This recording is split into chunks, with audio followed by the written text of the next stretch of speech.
Quasi impossible donc aller à l'encontre d'un certificat médical, fût-il abusif ou erroné, et de prouver l'absence d'une atteinte mentale.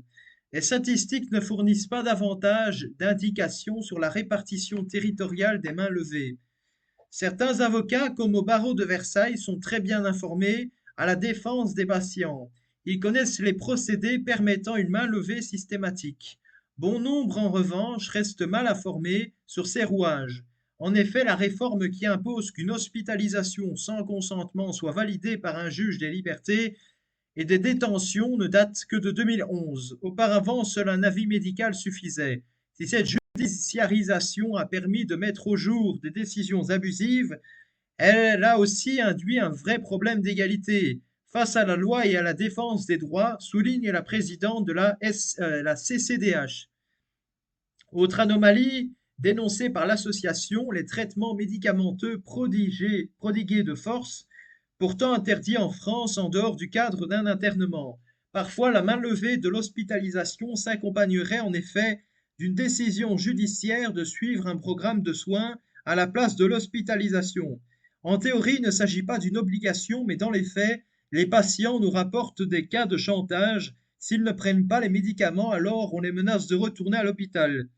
Que peut-on faire pour contester une hospitalisation sans consentement décidée par le représentant de l'État? Si la personne concernée par l'hospitalisation, sa famille, ses proches ou toute personne susceptible d'agir dans l'intérêt du malade souhaite contester l'internement, il faut écrire de préférence par courrier recommandé aux autorités suivantes. La Commission départementale des soins psychiatriques CDSP. En vertu de l'article L 3222-5 du Code de santé publique, cette commission est chargée d'examiner la situation des personnes admises en soins psychiatriques au regard du respect des libertés individuelles et de la dignité des personnes. Chaque commission départementale des soins psychiatriques est rattachée à la délégation départementale de l'Agence régionale de santé.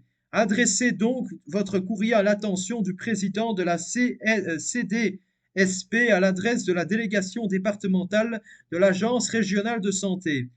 La commission des usagers de l'établissement au sein duquel la personne est hospitalisée, le maire de la commune où se situe l'établissement psychiatrique, le procureur du tribunal judiciaire dans le ressort duquel est situé l'établissement. Pour trouver le tribunal judiciaire compétent, tapez le nom de la ville où se situe l'hôpital sur le lien suivant annuaire.justice.gouv.fr. Le président du tribunal judiciaire, le contrôleur général des lieux de privation des libertés, lien pour alerter le contrôleur cglpl.fr. Quels sont vos droits et voies de recours lors d'une hospitalisation sans consentement en psychiatrie? Que peut faire le patient, sa famille ou toute personne susceptible d'agir dans son intérêt? Le patient, sa famille ou toute personne susceptible d'agir dans l'intérêt du patient hospitalisé doit saisir les autorités suivantes. La Commission départementale des soins psychiatriques CDSP, la commission des usagers de l'établissement au sein duquel la personne est hospitalisée, le représentant de l'État, préfet, le maire de la commune où se situe l'établissement psychiatrique, le procureur du tribunal judiciaire, le président du tribunal judiciaire, le contrôleur général des lieux de privation de liberté. En application de l'article L. 3211-3 du Code de la santé publique, lorsqu'une personne atteinte de troubles mentaux fait l'objet de soins psychiatriques, les restrictions à l'exercice de ses libertés individuelles doivent être adaptées, nécessaires et proportionnées à son état mental et à la mise en œuvre du traitement requis. En toutes circonstances, la dignité de la personne doit être respectée et sa réinsertion recherchée.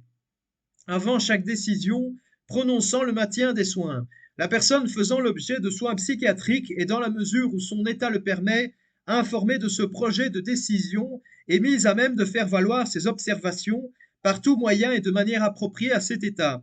En outre, toute personne faisant l'objet de soins psychiatriques est informée le plus rapidement possible et d'une manière appropriée à son état de la décision d'admission et de chacune des décisions mentionnées au deuxième alinéa du présent article, ainsi que des raisons qui les motivent, dès l'admission ou aussitôt que son état le permet par la suite à sa demande, et après chacune des décisions mentionnées au même deuxième alinéa, de sa situation juridique, de ses droits, des voies de recours qui lui sont ouvertes et des garanties qui lui sont offertes en application de l'article L.3211-12-1, l'avis de cette personne sur les modalités des soins doit être recherché et pris en considération dans toute la mesure du possible.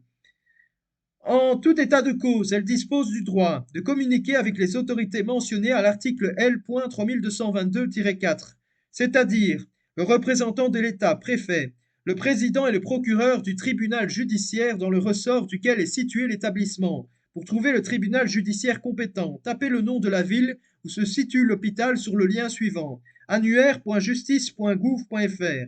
De saisir la commission prévue à l'article L. 3222-5, c'est-à-dire la commission départementale des soins psychiatriques, CDSP, qui est chargée d'examiner la situation des personnes admises en soins psychiatriques au regard du respect des libertés individuelles et de la dignité des personnes, et lorsqu'elle est hospitalisée, la commission mentionnée à l'article L. 1112-3, c'est-à-dire la commission des usagers, qui a pour mission de veiller au respect des droits des usagers et de contribuer à l'amélioration de la qualité de l'accueil des personnes malades et de leurs proches et de la prise en charge. De porter à la connaissance du contrôleur général des lieux de privation de liberté des faits ou situations susceptibles de relever de sa compétence. Cliquez ici pour alerter le contrôleur. cglpl.fr. De prendre conseil d'un médecin ou d'un avocat de son choix, d'émettre ou de recevoir des courriers, de consulter le règlement intérieur de l'établissement et de recevoir les explications qui s'y rapportent, d'exercer son droit de vote, de se livrer aux activités religieuses ou philosophiques de son choix. Ces droits, à l'exception de ceux mentionnés aux 5, 7 et 8e, peuvent être exercés à la demande par les parents ou les personnes susceptibles d'agir dans l'intérêt du malade. En fait, 5, 7 et 8e, ce sont les différents articles que je vous ai dit précédemment. L'article L.3222-5, modifié par la loi numéro 2011-803 du 5 juillet 2011, article 8. Sans préjudice des dispositions de l'article L.3222-4, dans chaque département, une commission départementale des soins psychiatriques est chargée d'examiner la situation des personnes admises en soins psychiatriques en application des chapitres 2 à 4 du titre 1er du présent livre ou de l'article 706-135 du Code de procédure pénale au regard du respect des libertés individuelles et de la dignité des personnes, modifié par la loi numéro 2013-869 du 27 septembre 2013, article 10. Le représentant de l'État dans le département prononce par arrêté au vu d'un certificat médical circonstancié ne pouvant émaner d'un psychiatre exerçant de l'établissement d'accueil l'admission en soins psychiatriques des personnes dont les troubles mentaux nécessitent des soins et compromettent la sûreté des personnes ou portent atteinte de façon grave à l'ordre public. Les arrêtés préfectoraux sont motivés et énoncent avec précision les circonstances qui ont rendu l'admission en soins nécessaires. Il désigne l'établissement mentionné à l'article L.3222-1 qui assure la prise en charge de la personne malade. Traitement par électrochoc. L'électroconvulsivothérapie, ECT, anciennement appelée sismothérapie, et plus connue sous le nom de traitement par électrochoc, est une méthode d'électrothérapie utilisée en psychiatrie consistant à délivrer un courant électrique d'intensité variable sur le cuir chevelu. Au début des années 1930, un psychiatre hongrois, Ladislas Joseph von Meduna, 1896-1964, était convaincu de l'existence d'un antagonisme clinique entre schizophrénie et épilepsie. Ainsi pensait-il avoir observé qu'un épileptique ne pouvait être schizophrène et inversement.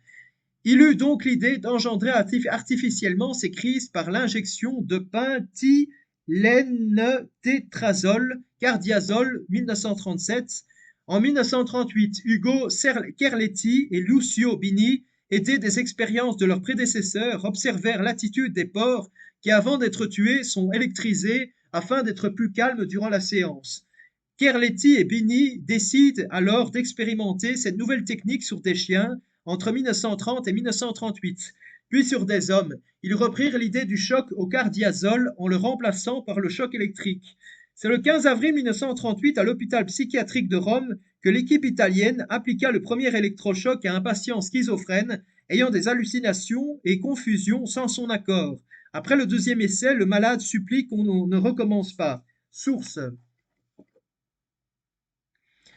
Quand la médecine gagne, Patrick Berche, Jean-Jacques Lefebvre, édition Flammarion, 2012, ISBN 978-2-0812-7914-8, page 63.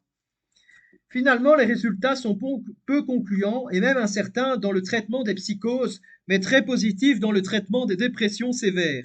Antonin Artaud, écrivain et dramaturge français, a subi des séances d'électrochoc à l'hôpital de Rodez entre 1943 et 1944.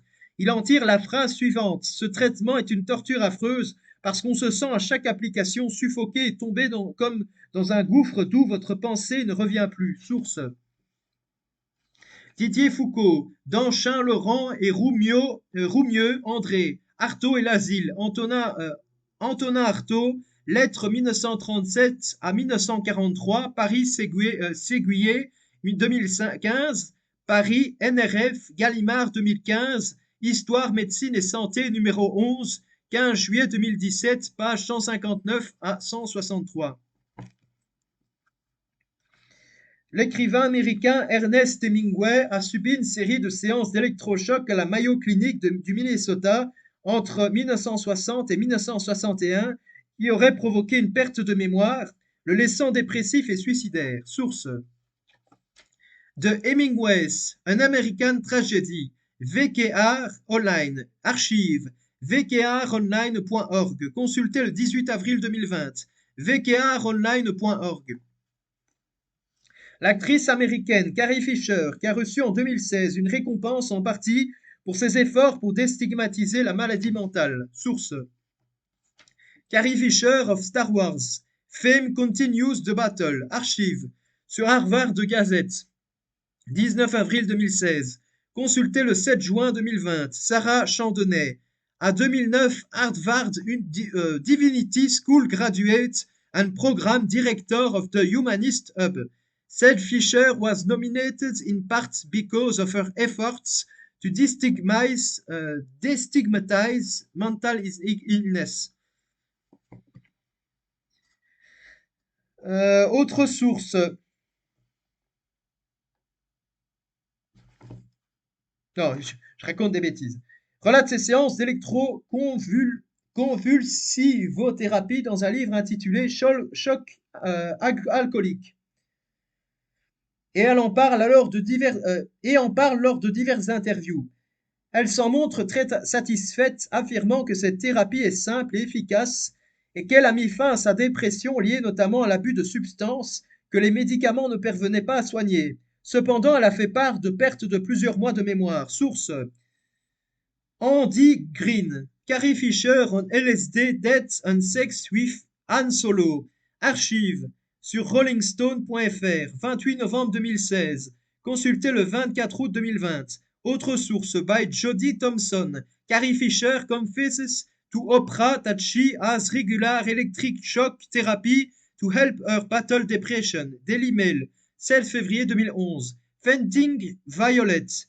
Cannonball Read 4. Choc alcoolique by Carrie Fisher. Archive sur Pagiba, 14 août 2012. Consulté le 18 avril 2020. Actuellement, il est pratiqué sous anesthésie générale, ce qui en atténue les manifestations spectaculaires, angoisse, tétanisation et secousses du corps, mais malheureusement pas les effets secondaires. Les appareils de convulsivothérapie délivrent des stimulations électriques par impulsion de durée variant de 0,5 à 2 millisecondes de fréquence, 70 Hz avec une durée totale de l'ordre de 4 secondes et une énergie de l'ordre de 70 joules. Cependant, il est nécessaire de soumettre le patient à un choc électrique suffisamment fort pour déclencher une crise épileptiforme d'environ 25 secondes. Les médecins s'accordent à dire que le seuil d'épileptogène s'élève avec le nombre de séances d'ECT reçues par le patient d'après les données fournies en 1997 par la NAES. Source. Enquête, électroconvulsivothérapie ou sismothérapie ou électrochoc, notre enquête. Forumci.net, association d'usagers en psychiatrie Neptune, 27 janvier 2018. En plus, la notice technique fournie par la société Micromed France pour les appareils de sismothérapie MECTA Spectrum 4000 et 5000 indique une intensité maximale de 800 MA, une durée maximale de 6 secondes et une énergie maximale de 211 joules. Source micromed-france.eu. Ah non, je me suis trompé. Quelle puissance de choc pour un défibrillateur? Archive sur secourisme-uncompany.fr. 13 janvier 2014. Voilà. À très bientôt pour une prochaine vidéo.